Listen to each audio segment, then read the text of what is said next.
In this video, we're going to talk about the awesomeness of material presets. The Lords of Luxology have developed an excellent system that allows us to save the recipe, if you will, of our materials into presets, and then save them on our computer so we can reuse them over and over and over again. It's very cool, and let me show you how we're going to work with it. So check it out. I'm in the Render tab, okay? And I've made my preview window full screen here so we can see the product of all this work, and I've also loaded up the shader tree. I'm using one of the mesh presets that come with Luxology, and this particular toy car has all of the parts and pieces of the car already established into a whole series, a very comprehensive series of materials. Okay, so we want to be able to use these material groups to our advantage, especially when we're working with the presets. So let's talk about those presets. Over here on the left-hand side of the screen is the home for all of our presets. Now, we have much more than just materials that we have access to in the preset library. It's pretty comprehensive, actually. So let's talk about this window and the workflow. Up at the top here is our preset nav bar. Now, if you don't see this, or if it looks a little bit different, a little bit small, check it out. If you put your mouse cursor on the border between the center window and the preset library, see how the cursor changes to those left and right arrows? Well, I can expand and contract this. On some computer screens, it might be collapsed like this, where it's very tiny. If you see something that says Browser Toolbar, if you click on it, we're going to get all those options again up here at the top. I'm going to make mine a little bit bigger, so that it's easier for you guys to see what's going on. That's pretty great. And let's start talking about the moving components of this part of the interface. The most important part, and the part that you're going to be going in and out of the most, is this materials drop-down menu. This thing, and it's more than just materials. It shows you all of the presets that have been loaded into your copy of Modo. Now, I have some extra ones, but there's a bunch that come with Modo.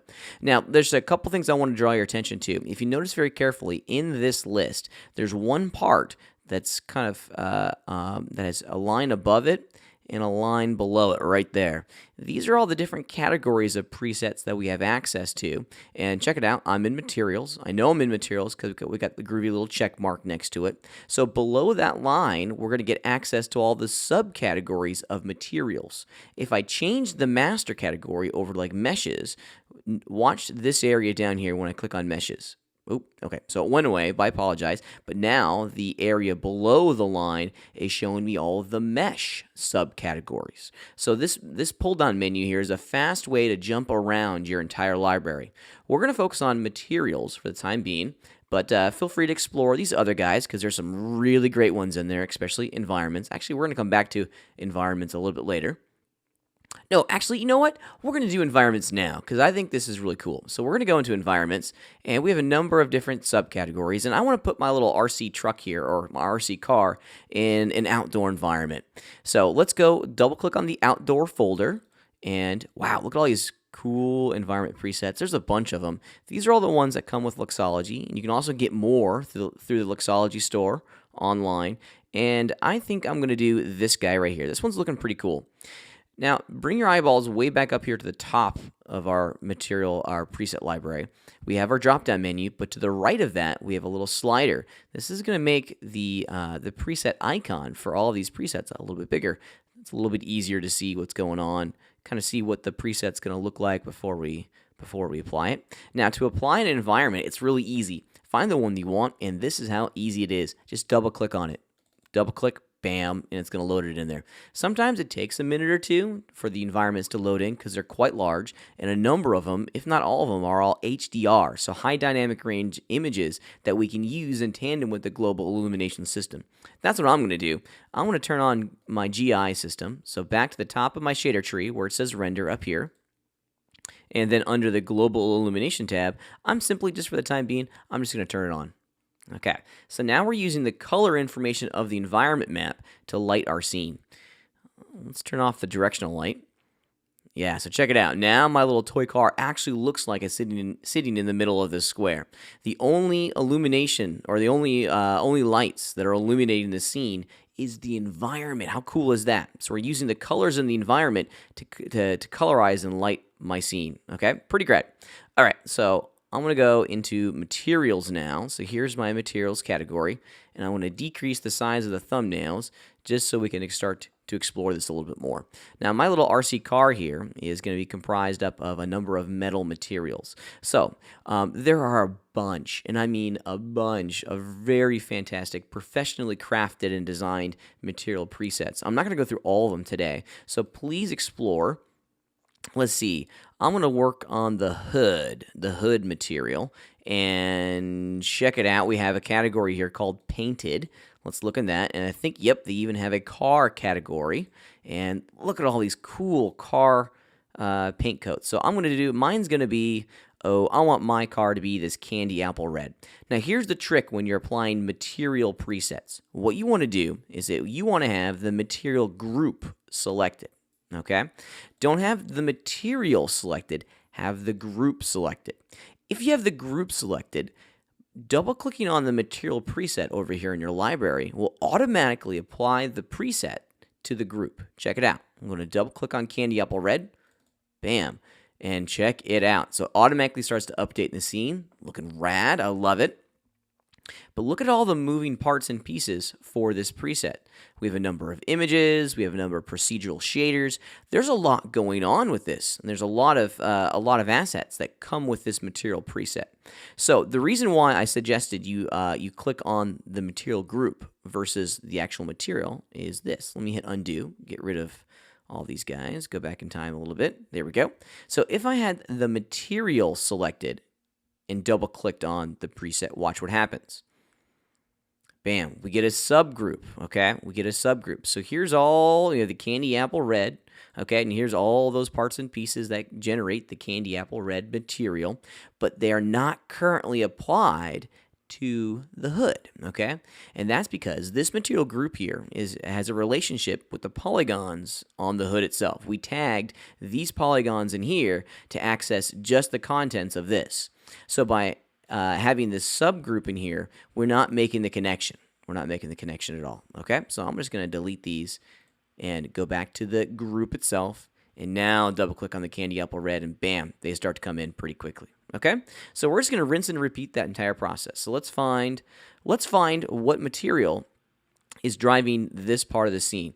Here's a power user shortcut, and I love this. This is a great addition to the preview window in Modo.